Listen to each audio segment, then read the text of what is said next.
Good evening, everyone. Thank you so much for inviting me to give the Michael Korybalski lecture at University of Michigan. Thank you, Dr. Wang, for your kind introduction. Indeed, it's a great honor for me to be here today.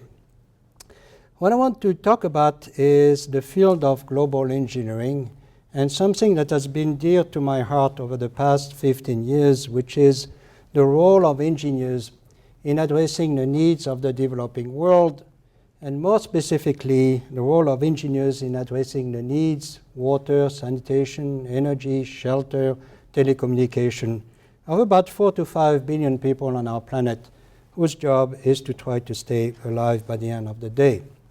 As you heard, I studied Engineers Without Borders about 15 years ago, and that experience really changed my life. And then when I came back from my first trip to Belize at the time, and followed by many other trips around the world, I asked myself that question that you have here. Are we preparing engineering graduates and engineers to address the needs of our planet 20 years from now, 10 to 20 years from now? Things are moving extremely quickly on our planet. Let me remind you that someone who is graduating today will be in a position of management 10 or 15 years from now. 10 or 15 years from now, the population of the planet will be 8 billion people. It's about 7.2. Today, 20 years from now, 15, 20 years from now, who knows where climate change is going to take us, where international crisis is going to take us, and so on and so forth. How do we prepare students to address those issues that we don't even know in advance what they are? The issues are multiple, and I'm going to show you several of those issues that I have faced in several of the projects.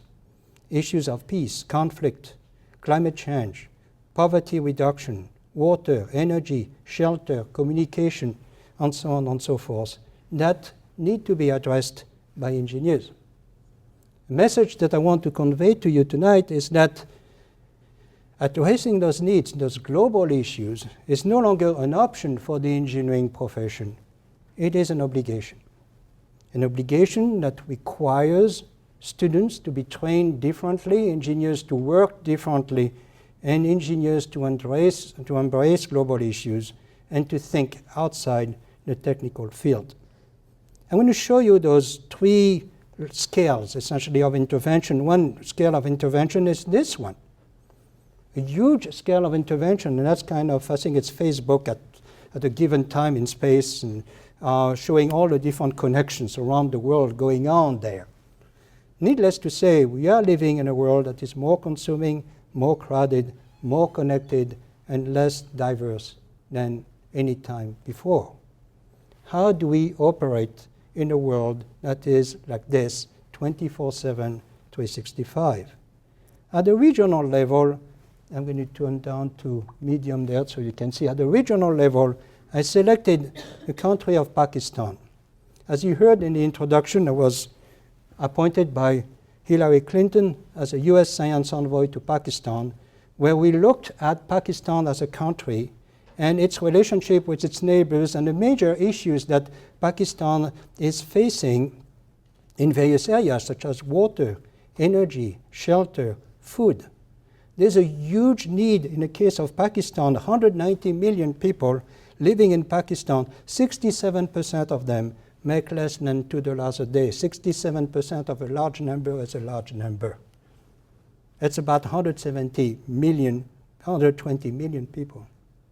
How are we going to provide clean energy, water, and food to the people of Pakistan? You have heard that Pakistan is not one of the most stable countries in the world. To the north of Pakistan, I don't have a pointer, but you can see the entire Hindu Kush mountains and Himalaya mountains. Needless to say, many areas in that region are experiencing glacial melt. Glacial melt affects water, water affects energy, water affects agriculture. So what is the role of the engineering profession in addressing those multiple issues at the regional level? Pakistan, by the way, also have nuclear weapons, and Pakistan is a very unstable country. So how are we going to approach those problems that are systemic and global? And again, what is the role of engineering in addressing those issues, the nexus, for instance, between water, energy, and food? At the local level, the problems exist too. This was my first project in Belize. To give you an idea how I got involved into that field, and I'm going to take a small tangent, is that in 1997, my wife and I and the kids bought a house not too far from Boulder, Colorado, and we needed some landscaping done. So I took the phone book at the time, it was Yellow Pages, and I selected a landscaping company at random. You have got to be careful about random processes because they can change your life.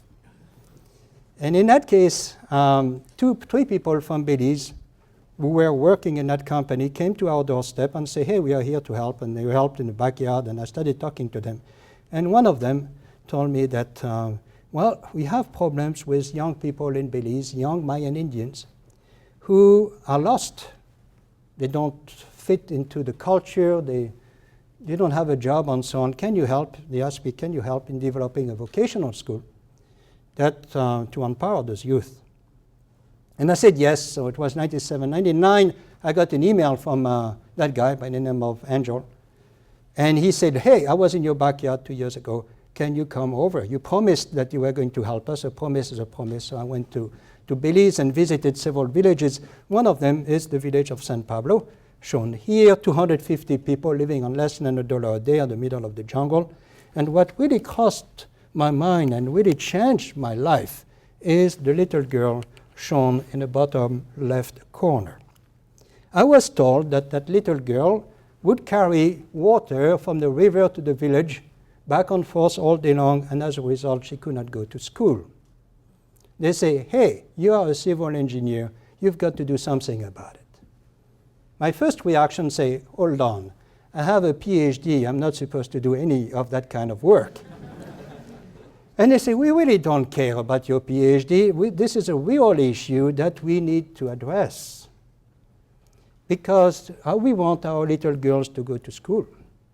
So the problem was presented to me not from a technical point of view, but from a social point of view. It was the first time in my life that the problem was presented from a social point of view. It had nothing to do with building a pump, a solar panel, pipes, or what have you. It was doing something so that that little girl could go to school. And believe me, over the past 15 years, I have been to many, many villages around the world where little girls are exactly like that little girl here. What's the role of engineers in improving the dignity, the livelihood, the hope of all those little girls in the world who do not have that opportunity right now? So after that, I went back to the University of Colorado, and I told them, no problem, I'll give you a pump. And by the time I landed in Denver, Colorado, I said, wait a minute, a pump needs some energy. Where am I going to find the energy at the middle of the jungle? There's no electric plug at the middle of the jungle. And this is a community that makes less than $1 a day. How am I going to solve the problem? I need some energy. So I talked to some old-timers. I'm an old-timer. At the time, I was not an old-timer. And they told me, well, there's some technology that was developed in Europe called a ramp pump, which essentially, if you can find some potential energy and a waterfall, you can convert the potential energy into pressure energy with one moving part, and you can push that energy 120 feet and so on, which is exactly what I wanted. So we looked into the ramp pump. I talked to some students about it, and we built a ramp pump, a first prototype, a second prototype. We raised $14,000 from donations and brought the pump with us on the plane and installed the pump. We had to do several iterations before the system worked, but I learned a lot from that field experience. For me, it was my first introduction to the world of engineering in the developing world. It changed my life entirely, and at that time I said, hey, that's what I want to do when I grow up. And the students came to my office in hordes. I had never seen so many students, especially when you teach statics or dynamics or strengths of materials. You've got to drag those students to your office. All in a sudden, I had plenty of them who came to my office, and I asked them, why are you so excited about this kind of work? They say, well, we are tired of doing problems at the end of chapter 5. And I told them, I'm tired of grading the problems at the end of chapter 5. Therefore, we had a win-win situation, and they wanted what they called at the time meaningful engineering. And to this day, that concept of meaningful engineering has stuck into my head. Do we provide in traditional engineering education meaningful engineering education? What does that mean, meaningful engineering education? What does that mean when you give students at the end of each class problems that are very well defined with well-defined answers, when most of the problems that I have experienced in my life are ill-defined and have more than one answer? Are we doing a disservice to our students to tell them that the world is linear and Cartesian rather than it is chaotic, made out of very complex entities called human beings who make some very interesting decisions in an irrational way? So I think it's time that we stop fooling our students and ourselves in believing that the world is a perfect place that is predictable. So that really changed my life. And after that, I studied a program of engineering for developing communities, because if you look at the statistics in the world today, these are pretty much 2012, 2013 statistics that I gleaned from UN, World Bank, and all those things. This essentially is the world today. 750 million people do not have clean water, 2.5 billion people do not have access to sanitation, and so on and so forth. 1.6 billion people do not have access to electricity. 30,000 children die every day for reasons that are purely preventable, purely preventable. Statistics like that are not normal. It is not, as far as I'm concerned, and believe me, I tend to be outspoken about it, it is not normal for children to go to bed hungry. It is not normal for children to blow up on landmines like I have seen in Afghanistan. It is not normal for little girls not to go to school. It is not normal for people to be abused physically and psychologically. It is not normal for people not to have expressed their human rights and being treated and not being treated with dignity. We, as human beings, as part of planet Earth, we need to denounce what is not normal. It is no longer an option. Silence is a sin of omission. Denial is a sin of omission. All of us need to denounce what is not normal on our planet. So, when it's not normal on our planet, what are we trying to do? Well, the big picture is, let's ask ourselves, with our technology, with our know-how, with our wisdom, can all human beings have fulfilling lives, meet their basic needs, and live with dignity and at peace? We have the know-how, we have the resources, we have the knowledge, we have the money. There's more food than we can even think of. You know, last time I was listening that 85 people in the world have the same wealth as half of the poorest half of the world's population. So 85 people that you can put in a truck or bus, go to Davos, Switzerland, have the same wealth as 3.5 billion poorest people on our planet. That's not normal either. So what are the big questions that we need to address, that engineers need to address or contribute to? We all hear about grand challenges, you know, Millennium Development Goals and the Sustainable Development Goals at the United Nations and so on. A lot of talking heads, in those institutions would do absolutely nothing from a practical point of view. And here are my grand challenges that I have seen with my own eyes. It has to do with educating a global community. It is about feeding a global community. It is about providing energy for a global community. It is about providing clean water and sanitation to a global community. It is about having a community that is able to communicate and connect in a global context. It is about integrating science, technology, and engineering into political, social, and economic decisions. And ultimately, it is about creating a peaceful world for all. That may sound utopic, but we've got to start somewhere because, frankly, between you and me, I am absolutely up to here with the nonsense of the world. There's so much BS one can take in a lifetime. And I'm drowning in it. So what are the challenges that we are facing today? I told you I'm outspoken, so don't throw rocks at me if you don't like me. Because I think we need to disrupt that status quo. We need to denounce the inequalities of this world. Not because I'm French that I'm going to create a revolution. But we need to speak up. And by not speaking up, we may want to consider that we are part of the problem rather than part of the solution. It is our responsibility as human beings toward our brothers and sisters to provide them clean water, energy, shelter, sanitation, a dignified form of life. Short of them, we are failing as a human species. The challenges that we are facing today are huge, and it can be divided into three groups. In a developed world, that's where we live, the challenge is to consume less and more intelligently.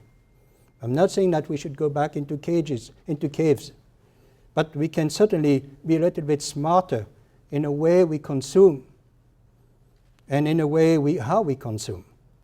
On the bottom line, you have the developing world. The challenge is really there for them to stay alive by the end of the day. How many of you have to worry about staying alive by the end of the day? I've been in many villages where people get up in the morning at 3 or 4, and usually women do that. They pound the millet and so on, and after that they have to schlep and get some water 2-3 miles away, and then they come back and they take care of the kids, and the little girls go and get the wood for the fire, and it's about 6 o'clock in the morning. They try to stay alive by the end of the day. It's a challenge. We can do better than that. And in between, you have the emerging markets, India, China, South America. And a big challenge there is they want to grow, and they want to be part of the club. They are the top. But do we have enough resources for all of them? In China alone, you have 400 million people who live like Americans, or Europeans, if you want. And you have 1 billion people who want to live like those 400 million people. Hello. And then, by the way, India wants to do exactly the same thing with 1.2 billion people.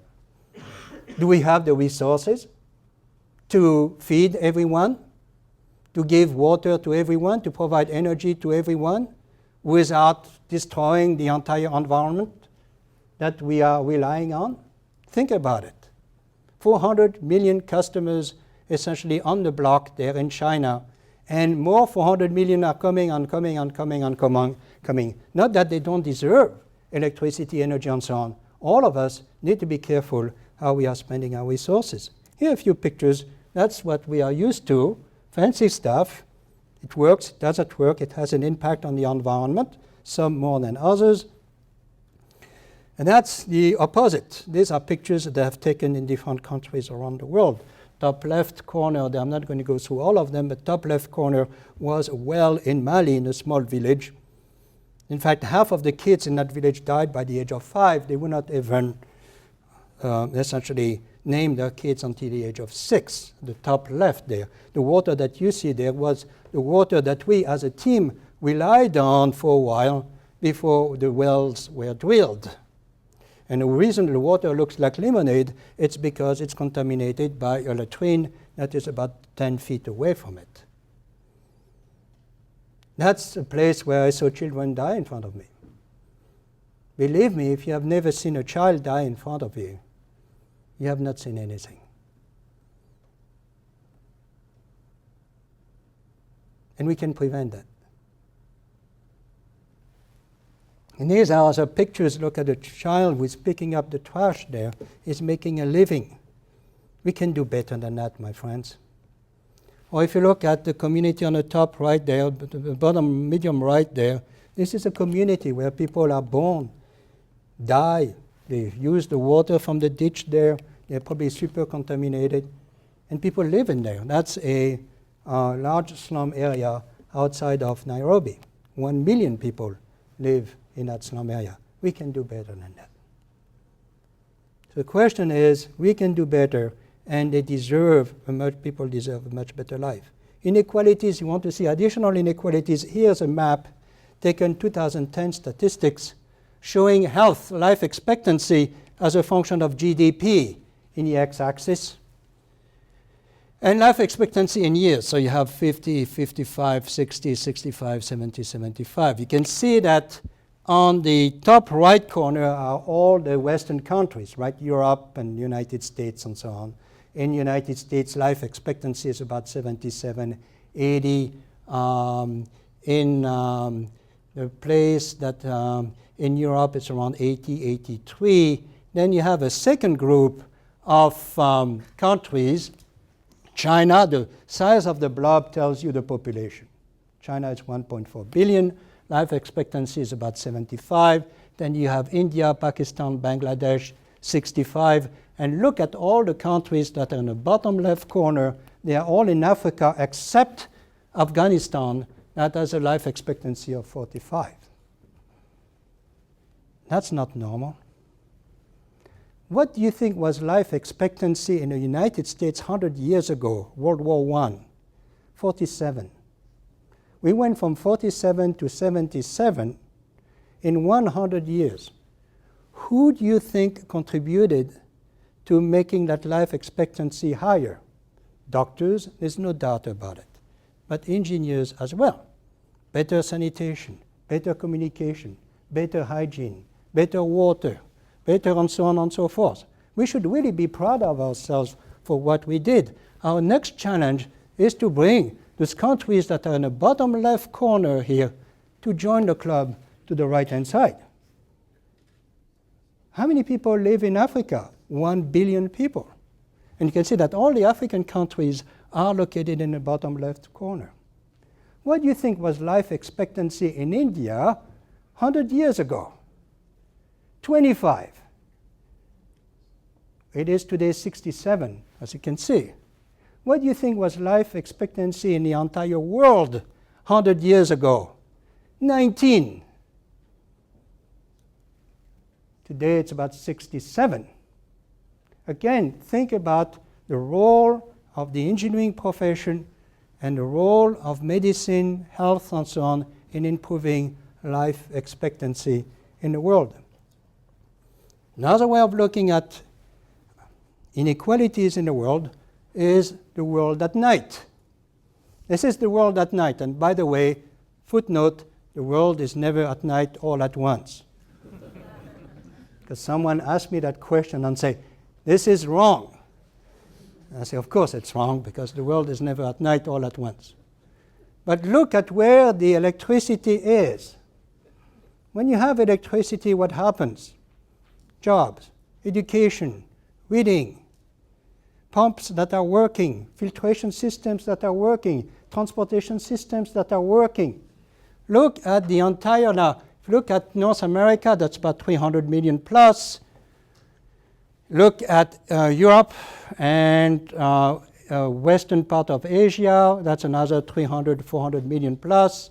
That's 600 million. Look at the continent of Africa. How many people live in Africa based on the electricity there? 10 people? 100 people? 1,000 people? 1 billion people. Look at the opportunities here that are missed over the entire continent of Africa because we do not have electricity. And you can see actually the Nile River quite well there. You can see all the light along the Nile River in Egypt. And you have South Africa, which is an oddity in itself. But look at the rest of Africa, 1 billion people. My question to you is, how are we going to provide electricity to the entire continent of Africa? Are we going to have, continent of Africa is big, really big. So suppose you have a new company called Africa Electricity or whatsoever, LLC. How are you going to provide electricity to Africa? A grid? Forget about it. It's going to be in the form of a decentralized type of system, systems that don't even exist yet. Huge opportunity here for industry to develop, in participation with our colleagues from Africa, companies that provide decentralized system. Some of them will be based on oil and gas, and some of them will be based on renewable energy. But there's no way that overnight Africa is going to have a grid. So if you're in electrical engineering, here you have 1 billion customers, folks, that you can deal with. Today I'm going to show you markets of 4 to 5 billion customers. I remember going in front of the board at Bechtel, and Steve Bechtel was there, Jr., and his son and so on. And I said, hey, how come you guys are not addressing the needs of those billions of customers? I said, how many customers do you have, Mr. Bechtel? I never got an answer because that's kept secret. I told him I have about 4 to 5 billion. Do you have that? It was a long shock, a very big shock. Silence in the room there and say, what do you mean 4 to 5 billion? I have 1 billion customers here, we need electricity. Anyone interested in providing and making a profit, doing well by doing good, in addressing the needs of Africa? 1 billion customers, it's not shabby, right? Of a market. Think about the market, but don't think about money. Think about doing well by doing good. Which is, by the way, a statement that Benjamin Franklin came up with in 1775. And if you have never read Benjamin Franklin's book, The Way to Wealth, read it in one sitting. It's a heck of a nice book. You can get it on Amazon. It's probably the 400th edition of the book or something like that. It's a great book to read. How do you merge doing well by doing good? So let me show you in terms of inequality 2 forms of poverty that I'm fighting against. Really, they really upset me. I would use another term, but I want to stay polite today. They really upset me. This type of poverty. That poverty that is unnecessary pain. This picture here was taken in western part of Nepal at about 17,000 feet. A family of, 5, 6, 7 kids. And look at how they live. And look at, you don't see a single man on that picture. Women and children. 1.5 million people on the planet die of indoor air pollution. Mostly women and children. How would you resolve that problem? Come on, I mean, it's an open discussion here. It's not your traditional, I know everything and you guys suck it up. No. I want you to know, how would you solve this problem? Come on. High efficiency cook stove. Cook stove, what else? How would you change, how would you improve the livelihood of that person? Oh yeah. Provide more efficient ventilation. Ventilation, that's not a bad idea. What else? Introduce some windows there. Introduce some windows there. How much do you think that's going to cost? All those great ideas that you came up with? $1 million like the USAID would tell you? Because they don't give you small grants at USAID. It costs them about $50,000 to process one grant. So if you ask USAID for $50,000, they're not give it to you. I remember presenting projects to USAID, and they say, oh, on your project, you don't have enough zeros at the end. And my answer to them is, you guys have too many zeros, but that was misunderstood, that statement, so needless to say. But anyway, few $100. Believe me, this type of scenario here, right now after the earthquakes in Nepal, where you have entire villages that have been completely destroyed, and right now I'm scrambling essentially for some funding on all that stuff to go there in July, sending some structural engineers from AWB, but people are exactly like that. For a few $100, we can solve this problem times 10,000 times 100,000 households, right? It does not take much to solve that problem. How come we don't have funding that is available to address that problem? Poverty is unnecessary pain. It is precarious livelihood, isolation, physical weakness, gender relationships, psychological weakness, weak state institutions and communities, limited assets, and high vulnerability. And you have that form of poverty, unnecessary pain, in Detroit, and in many big cities in the United States and many big cities in the world. Another type of poverty, and don't get me wrong here, this is not a political statement. I do believe we need defense in the world, many bad people in the world as well, is how much money we are spending on military expenditure. These are statistics of 2012. In 2012, the entire world spent $1.7 trillion, $75 trillion on military expenditure. If you divide 1.7 trillion divided by 365, by 24 hours, by 60 minutes, and by 60 seconds, we, the intelligent species on this planet, are willing to spend $55,000 a second all year long on military expenditure. Hello? Something wrong with the human design. Something really, really wrong. In fact, if I were an alien coming to this planet, I would not stay here for too long. No wonder we don't see too many aliens on this planet. Hello? I'm not saying anything against military spending because I do believe that we need to protect ourselves. Don't get me wrong. When we come in terms of intelligence, we need intelligent intelligence, not stupid intelligence. Maybe the CIA's Center for Intelligent Intelligence, CIIA. That would be interesting instead of CIA, right? We need intelligence. But look at the proportion of where we're spending our money. When I mentioned to you 30,000 children die every day for reasons that are purely preventable. Give you another piece of statistics. How much money do we think we spend on pets in America?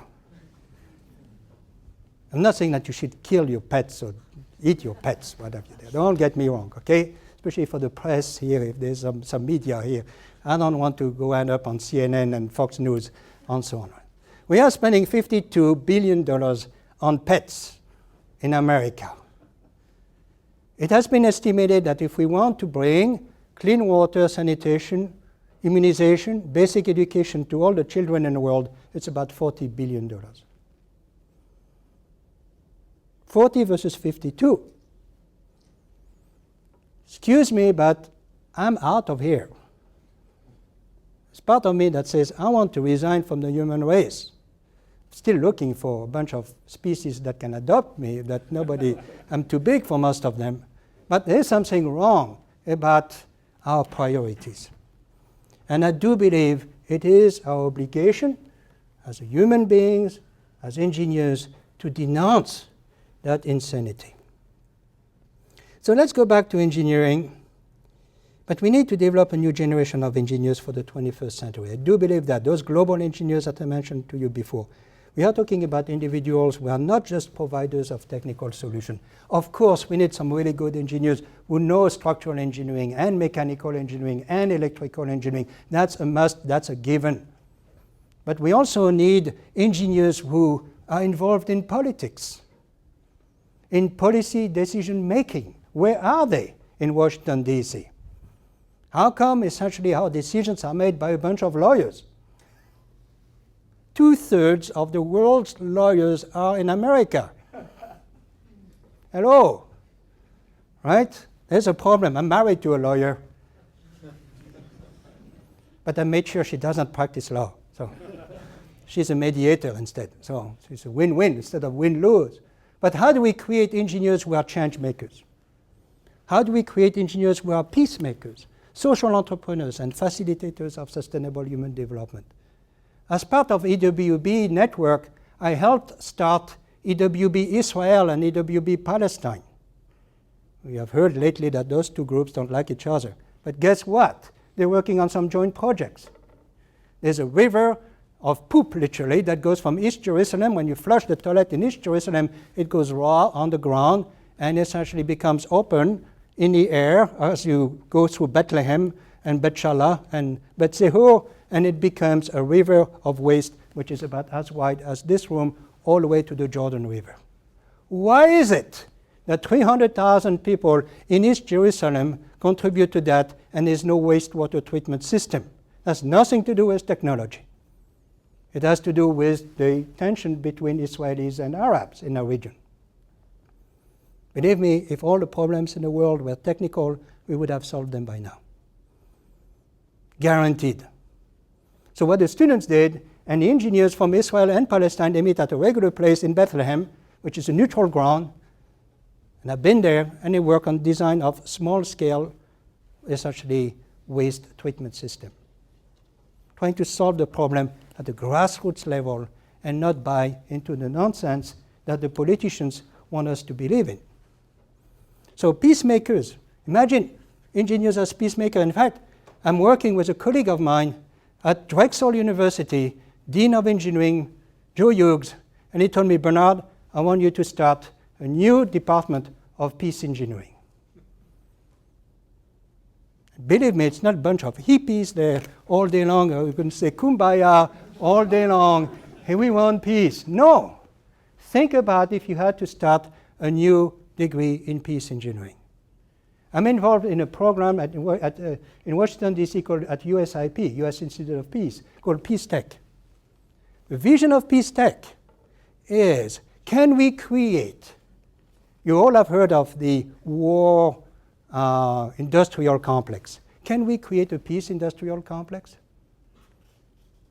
War, where people would make more money in bringing peace, in technology for peace, than in technology for war.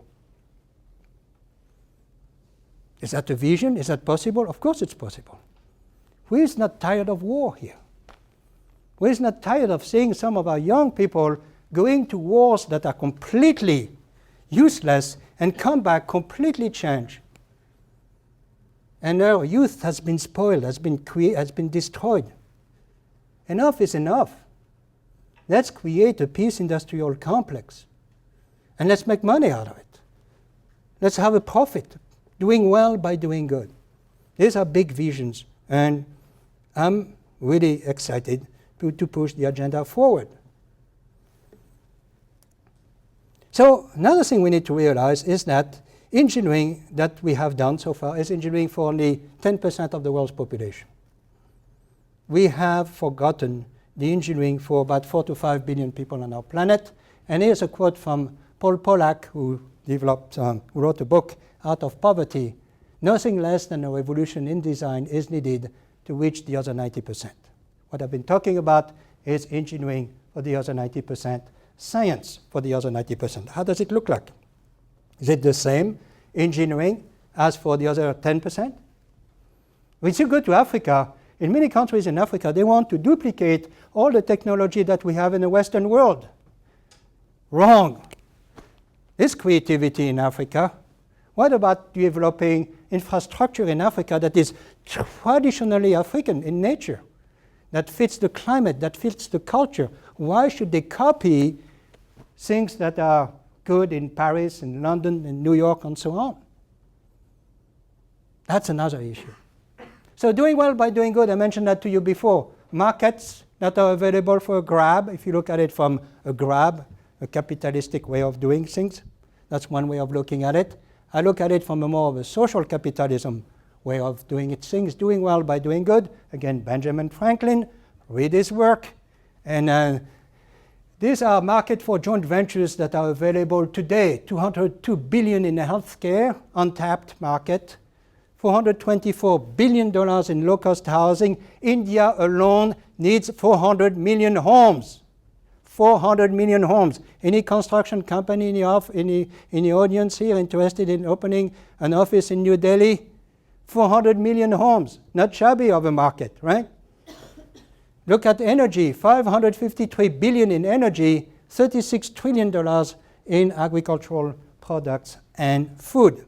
There's huge potential here for doing well by doing good. So how do we train those engineers to work in that kind of arena, in that kind of environment, that is full of opportunities, full of, it's plenty, it's a very abundant type of field.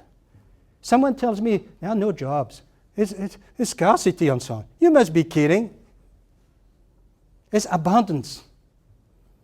But you need to know where to go and where to grab it. Look at, these are the attributes of the global engineers of 2020. How do we train our engineers? This that came from NAE, National Academy of Engineering. We want individuals who have strong analytical skills. We do a good job at it. Practical ingenuity. Ask yourself, where do we get our students to get that practical ingenuity? Maybe in the lab where they build things. Creativity. Good communication. Engineers are not great communicators, okay? They tend to be introverts in nature, you know. But we could improve that. Business and management skills, leadership, high ethical standards. How many schools teach ethics? I teach in the University of Colorado where students don't have a class in ethics. I have a problem with that.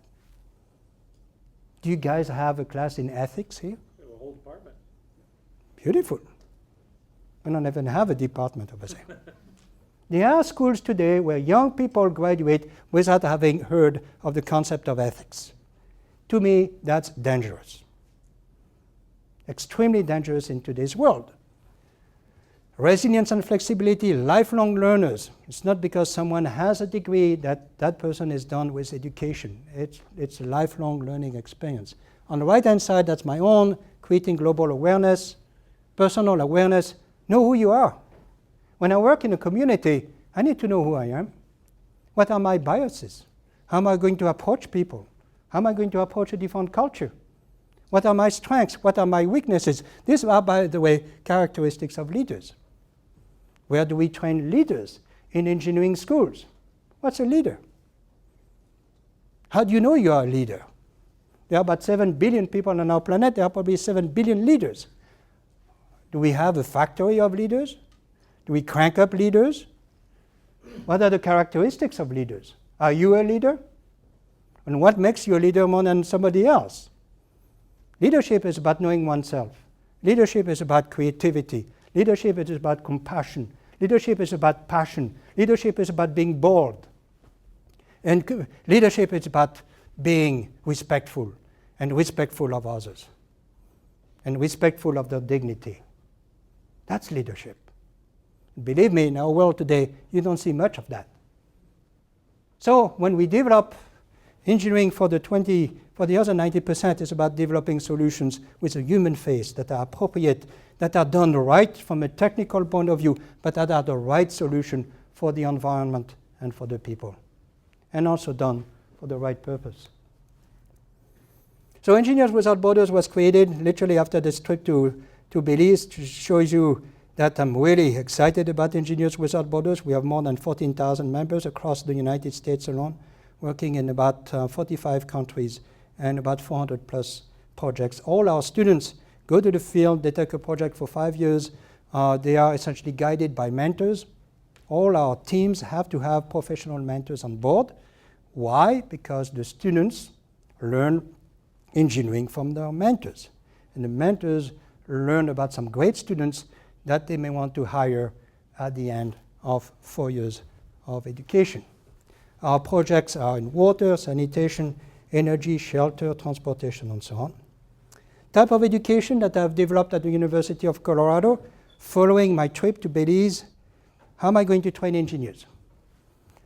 We developed a center called the Mortensen Center in Engineering for Developing Communities. We got a $5 million endowment from Mort Mortensen, from the Mortensen Construction Company in Minneapolis, and that's how we train our engineers.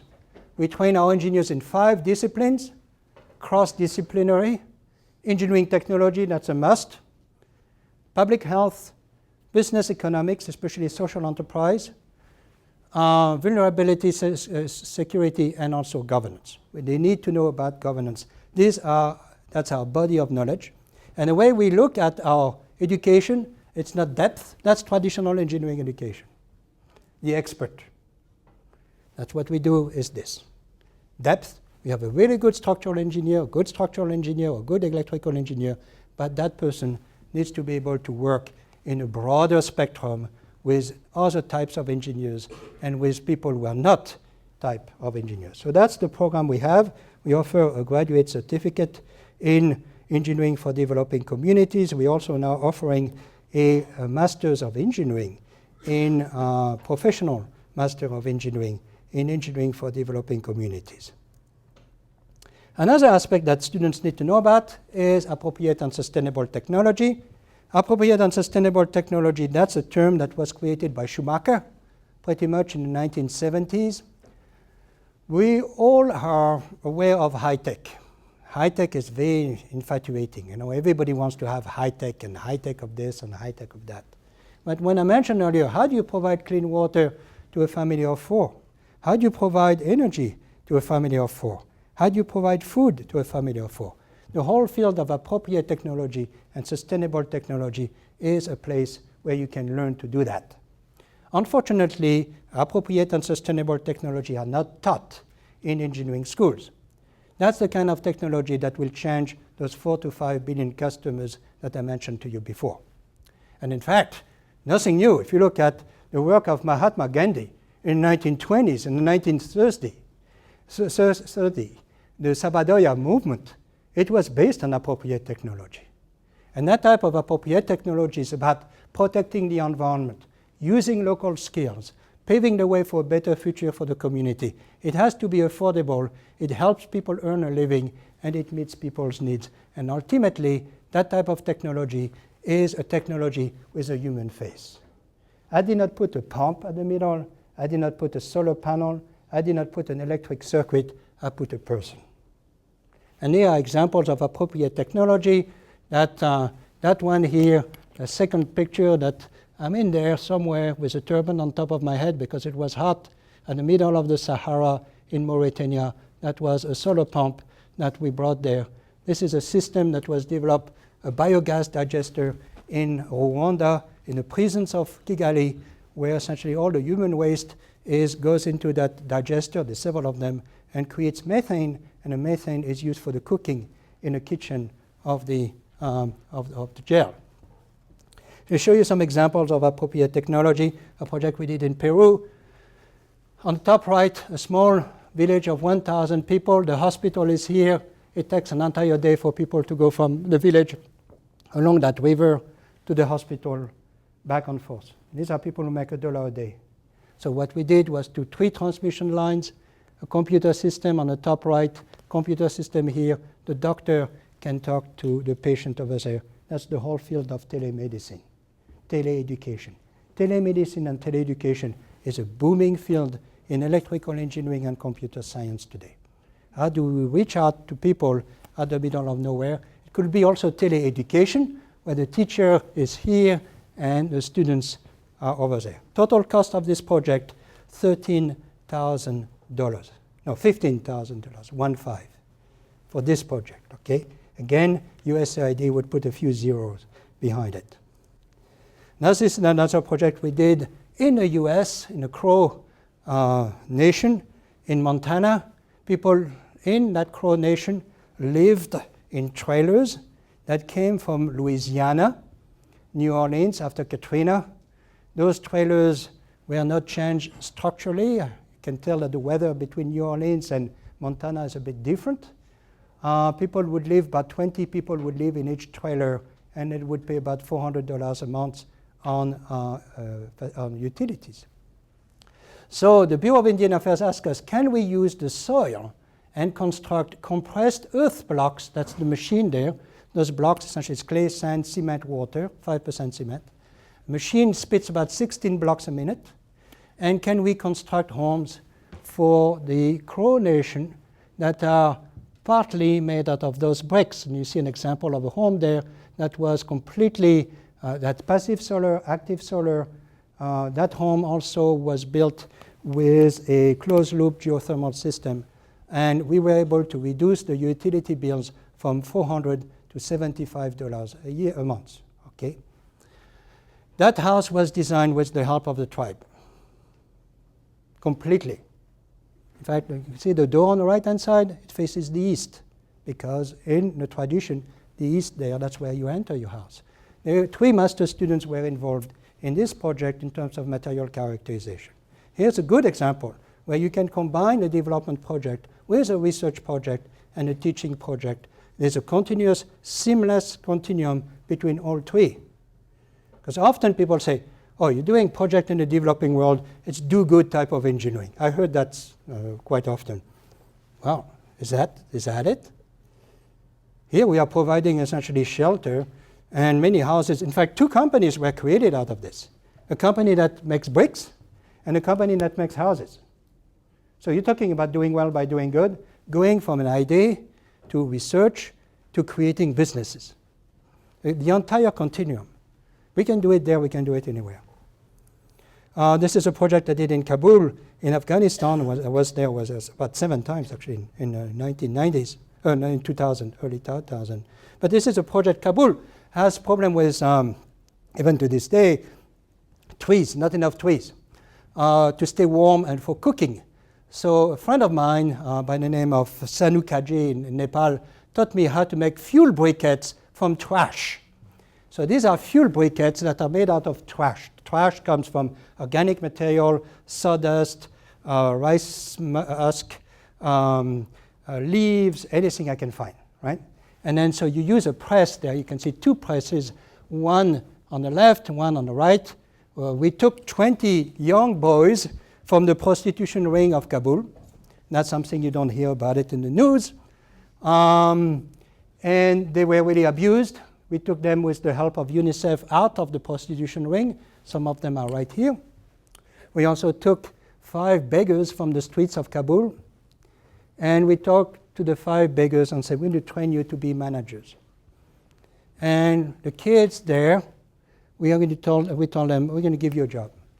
In the morning, you're going to press bricks. At lunch, you have a good lunch. In the afternoon, you have 4 hours of school.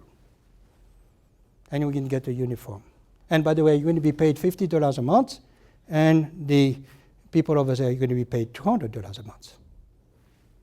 We were able to build a school of 250 kids who benefited from that. I could not scale it up beyond that. 250 kids, 200 girls, and 50 boys benefited from that project. From an engineering point of view, we had to make sure that the systems, the press there, was designed so that the kids would not be strained. And you can see that 2 types of press. That's one press for this boy, and that press here was designed for handicap, so someone in a wheelchair could essentially press and make a living instead of being a beggar. And oh, that works. Okay? And my goal was to scale it up. And here's some bread that was cooked, Afghan bread that was cooked using our briquettes instead of wood. And the baker was able to sell it for 30% less. Success story. It's not a paper at the end of a journal that nobody reads. That is a reality. Electrical system. This is a system that was installed by a colleague of mine in Nepal with a tracking system on top right there at 17,000 feet. And that essentially tracks by itself. It rotates by itself and provides electricity at 17,000 feet to 24 families. Bridge construction. One was done. Bridge construction is another area. A colleague of mine, actually she was a student of mine, Avery Bang, she started Bridges for Prosperity. I understand that Bridges for Prosperity has a presence here on campus. Fantastic. If you want, you're a structural engineer interested in building pedestrian bridges in a developing world, Bridges for Prosperity is for you. But I love that picture because it was done in Ethiopia. That's the new bridge. That's the old bridge. Look at the old bridge. There's someone hanging there. Because the village is on one side, the market is on the other side. So young entrepreneurs would go, if they say, hey, I want to go to the market, they would attach you, swing you to the other side, you pay 25 cents or something like that, and you come back the same evening. Again, imagine the economic impact of replacing this bridge with that bridge. Each time I look at a bridge is not just concrete. It's not steel. It is not rock. It is not masonry. It is opportunity. It is business development. It is someone who is able to make it to the clinic and deliver a baby safely. That's what a bridge is. That's what a structure is.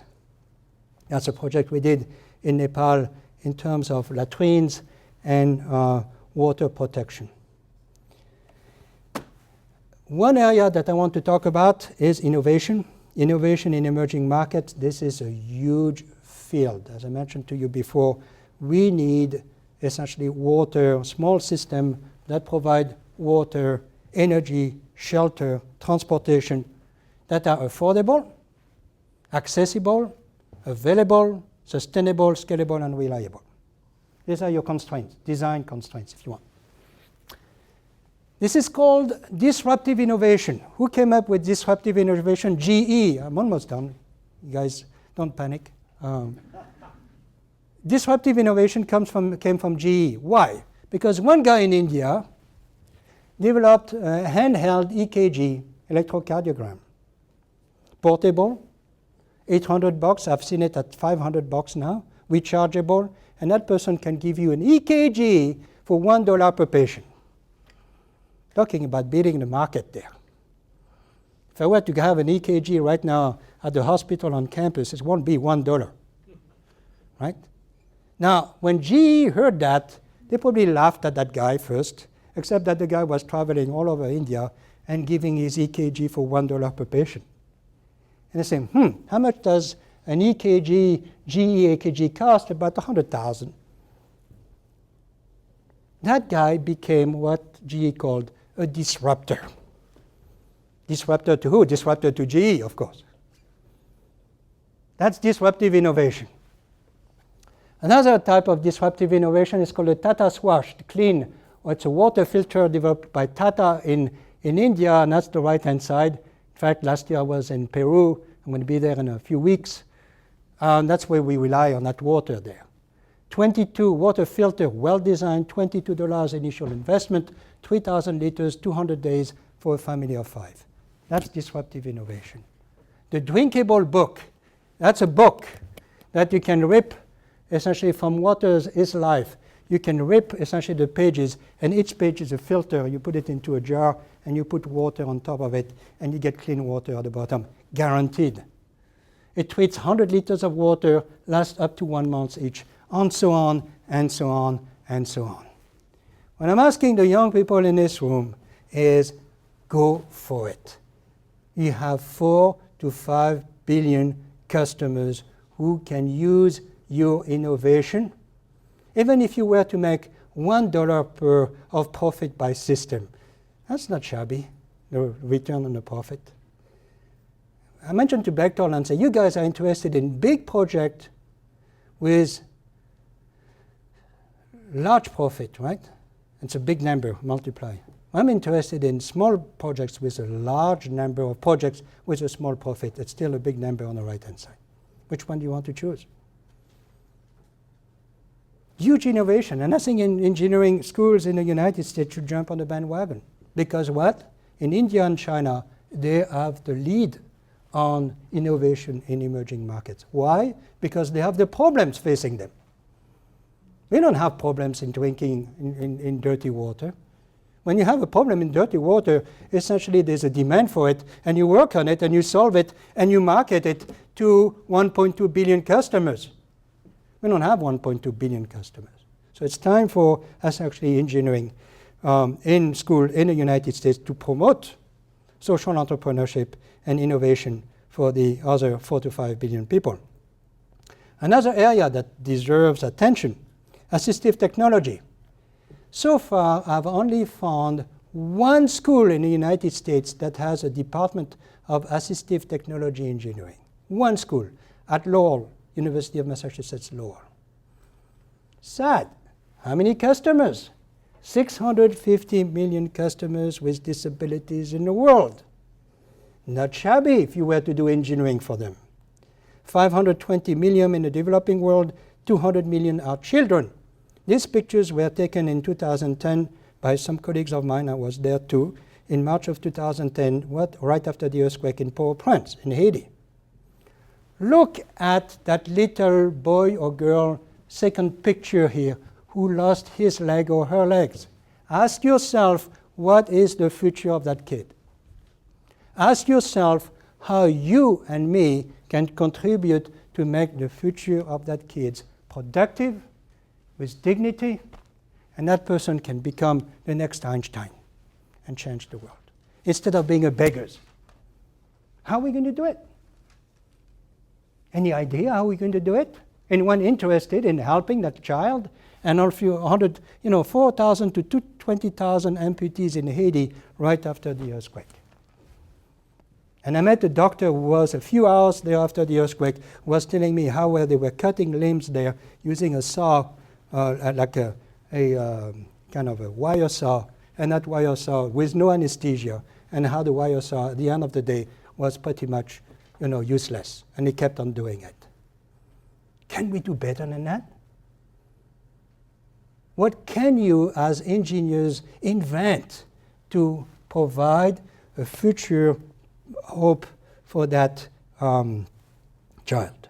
A project that I did, I want to share you an interesting project that I did with my students, since we are in Detroit and there's a bunch of car manufacturers around here.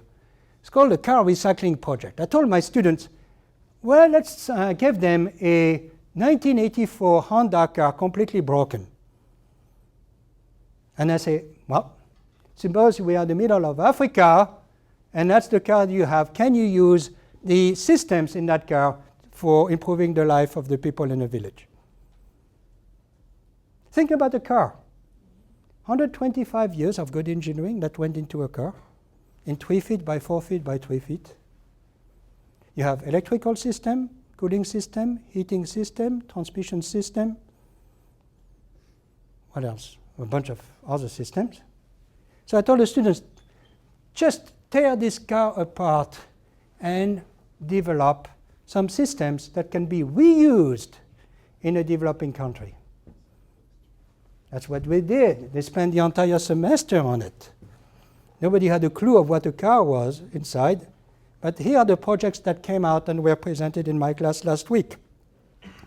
They took the cooling system and created a solar water heating system that can provide solar hot water to anywhere in the world. They took the alternator system and created electricity. They took the AC system and developed a cooling box for vaccines that can be used at the middle of the Sahara, on top of Mount Everest, and so on. They took the glass of the car and developed a water distillation system that can take dirty water in the sun and gives you clean water. Salty water gives you clean water. And the last one, I asked the students, if we remove everything from that car, what would we do with the body of the car? A greenhouse. Have you ever been in a car when it's so hot in the summer? And you even have the irrigation system with all the wiper washer stuff. That's a heck of an interesting project, because imagine broken down cars. I've seen them all over the world. All broken down cars, by the way, have a jack at the back that can lift about 2 tons. I put a jack on a frame. I have something where I can compress things. I can also bend metals. Think about the possibilities with broken down cars. Almost feel like going to GM. A GM is still a GM, even though it's dead GM, right? Or Ford.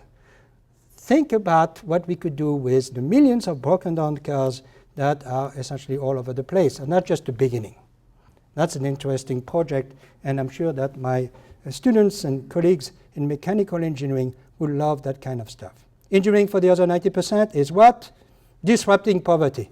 We need to disrupt poverty, and it's dysfunctional dysfunction, pathological dysfunction. It is about context, participation, system thinking. It's about delivering solutions that are done right and rightly done from a environmental and human problem. It's about solutions with human face. It's about providing solutions that are appropriate, and it's using an adaptive approach to design.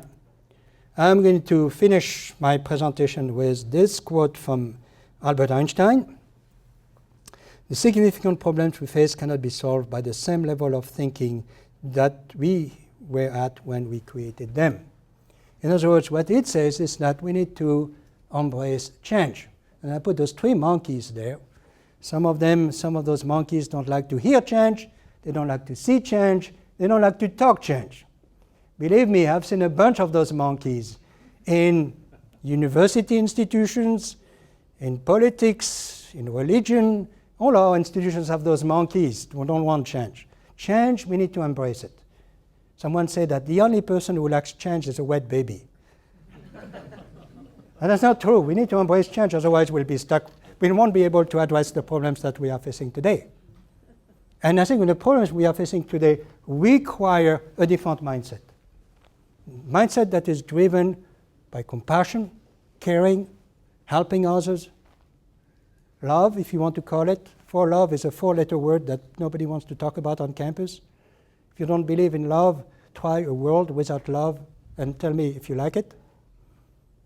Call it compassion if you don't like love. Compassion is to have passion with.